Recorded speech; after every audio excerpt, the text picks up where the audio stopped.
The bodies of 3 deceased Israeli hostages have been found by the IDF in Gaza. Georgia's president doubles down on her promise to veto the country's controversial foreign influence law.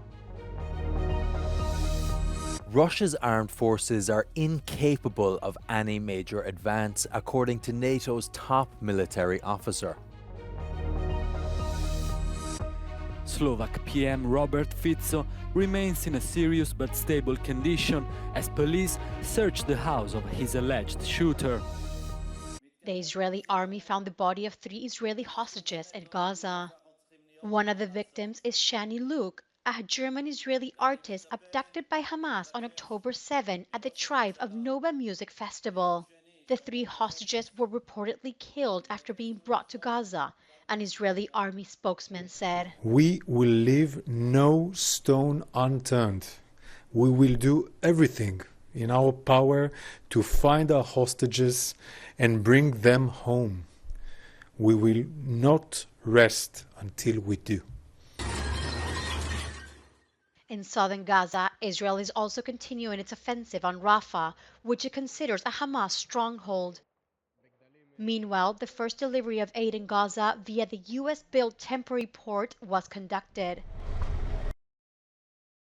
The shipment is the first in an operation that could reach 150 loads per day, according to the U.S. military. A welcome but insufficient solution, according to the United Nations.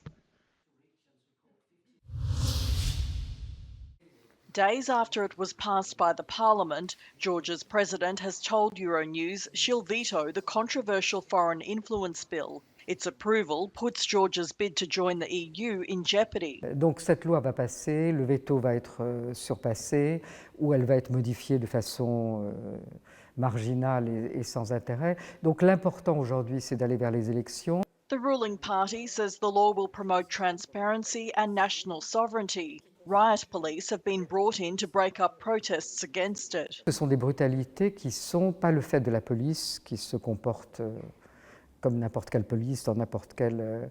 mais de forces spéciales qui ont une inscription police, mais aucune identification. Donc les investigations, les enquêtes sur les auteurs des brutalités ne sont pas possibles. Donc on est dans une situation qui pourrait de ce fait escalader en violence à n'importe quel moment. She says the upcoming parliamentary election in October will give the voters a chance to reverse the law. À travers des élections, nous aurons un référendum sur l'Europe. C'est comme ça qu'il faut voir ces prochaines élections, qui ne pourront pas être des élections normales, qui seront les élections pour arrêter cette déviation. J'utilise un mot faible, ce n'est qu'une déviation. On va revenir sur la route. Mais il est important de le faire par la voie des élections. Et surtout, il faut que l'Union européenne dise très clairement qu'elle tiendra compte du choix de la Géorgie, c'est-à-dire qu'elle ne va pas sanctionner le pays. Je distingue les sanctions individuelles et le pays. Mais que le pays ne sera pas sanctionné tant que sa réponse ne sera pas connue dans les urnes. Dubbed the Russian law, the bill is similar to Kremlin's legislation used to silence critics. Ce dont je peux me porter garante, c'est que dans ce pays qui a connu au moins 3 guerres et des dizaines d'années d'occupation par les différentes Russies, pour ne pas dire siècles, qui a 20% de son territoire occupé, sur lequel il n'y a pas de jour qui se passe sans qu'il y ait des otages pris, où la langue géorgienne est pratiquement interdite, où les droits de l'homme, y compris des populations non géorgiennes, sont violés tous les jours. Il ne peut pas y avoir de tentation de retour dans le giron russe, surtout quand on regarde aujourd'hui ce qu'est cette Russie d'aujourd'hui. The president has until May the 28th to act on the bill, which targets foreign-funded media and non-profit organisations. The government could overrule her veto. Slovak PM Robert Fico remains in a serious condition after undergoing a new surgery in the intensive care unit of the FD Roosevelt Hospital in Banska Bystrica. In a press briefing on Friday, his medical staff added that Fico is stable and conscious. Na základe tohto výstupu bolo odstránené, toho operačného výkonu bolo odstránené nekrotické tkanivo, ktoré zostalo po strelnej rane. Pacient je toho času už pri vedomí, je stabilizovaný, ale je naďalej umiestnený na áre. The 59-year-old leader was shot multiple times on Wednesday while greeting supporters in a nearby town. Police have taken in custody a male suspect. He's been charged with attempted murder. In search for evidence, they brought him to his house in the town of Levice on Friday and reportedly seized his computer and some documents. Authorities described the man as a lone wolf, not affiliated to any political group. But the interior minister said the attack might have been politically motivated. Putin has denied plans to capture Kharkiv as fighting continues in the region, forcing thousands to flee.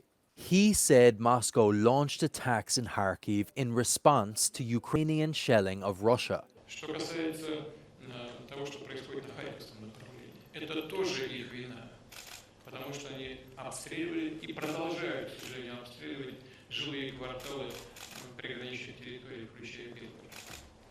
Там же гражданские люди гибнут. Все же очевидно, стреляют прямо по центру города, по жилым кварталам.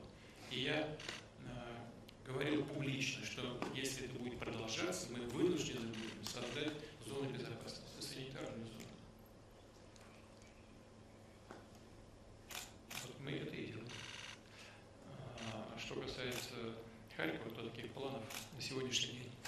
Despite the intensifying violence, Russia's armed forces are incapable of any major advance, according to NATO's top military officer. His comments come as Ukrainian forces engage in fierce battles with Russia's troops for control of Vovchansk, a key town in Ukraine's northeastern region. The Russians don't have the numbers necessary to do a strategic breakthrough. We don't believe. More to the point, they don't have the skill and the capability to do it, to operate at the scale necessary to exploit any breakthrough to strategic advantage. Vovchansk has been a hotspot for fighting in recent days, with thousands fleeing the region as the fighting continues. The campaign for the European elections is in full swing in Germany, but has been overshadowed by recent attacks on politicians. The violence has been fueling the debate on whether democracy is under threat. Last month, a politician from the Social Democrats spent several days in hospital after being beaten up whilst hanging up campaign posters. Green politicians have also experienced a recent spike in threats. Green Party candidate Yvonne Musler was spat on and threatened last week whilst campaigning. Es nicht mehr so ist wie früher, dass eher gesagt wurde, nein, ich habe kein Interesse, sondern dass es immer wieder auch verbale Übergriffe gibt. Also dass es Beleidigungen gibt, dass es dumme Sprüche gibt und es nicht nur ein Desinteresse, sondern auch eine offene Aggressivität. Weil die TäterInnen da immer noch... Demokratie bedeutet ja auch, dass BürgerInnen die Wahl haben zwischen verschiedenen Parteien und diese Parteien die Möglichkeit haben, sich den Bürgerinnen vorzustellen. Und Demokratie stößt da an ihre Grenzen, wo sie auf Gewalt trifft. Violence against politicians has been increasing at an alarming rate. The numbers of attacks have almost doubled since 2019. According to statistics, attacks against Green politicians have almost tripled in the past 5 years, whilst violence against Alternative for Germany politicians has decreased around 20%. Well, violence is something that we are facing on a daily basis. It's not only me as maybe a better known figure, but it's happening to all of us. It can happen to all of us. And this is an ongoing story for years now. So it's not only happened recently, but also years ago. From my side, I've been attacked. Also physically, my car has been burned.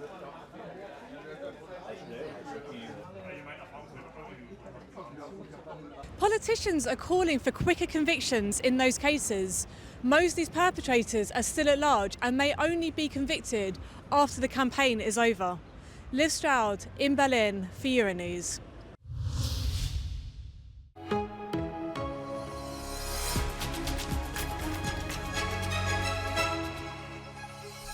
Hi, my name is Adelaide Charlier. I'm a climate justice activist from Belgium and based in Brussels. And if I were an MEP, I would not let go of the Green Deal.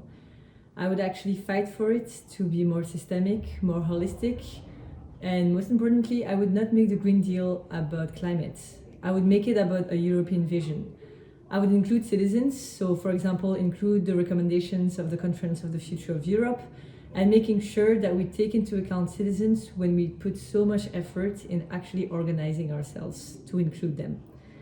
If I were an MEP, I would realize there is a lot of work to change the narrative around climate transition. And I would say to my colleagues that there is no other way but to transition.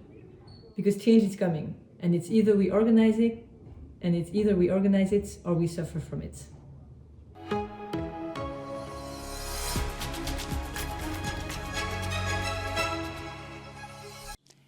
Mein Name ist Lena Schilling, ich bin Klimaaktivistin und ich trete für die Grünen zur EU-Wahl als Spitzenkandidatin an. Warum mache ich das? Weil die Klimakrise eine der größten Herausforderungen ist, vor denen wir als Menschheit stehen. Und da wird es ganz viele Hebel geben, die wir angehen. Eine der ersten konkreten Dinge, für die ich mich einsetze, ist eine Mobilitätswende. Das heißt, dass Mobilität, die Zugverbindungen zwischen Hauptstädten viel billiger werden und verlässlicher. So eine ganz konkrete Initiative ist der Europatarif. Jeder Kilometer zwischen Wien und einer anderen Hauptstadt zum Beispiel soll nur 10 Cent kosten. Das würde zwischen Wien und Berlin 68 € kosten und wäre damit billiger als Flüge aktuell. Ja, die Mobilitätswende, die Klimawende muss leistbar sein und alle Menschen mitnehmen.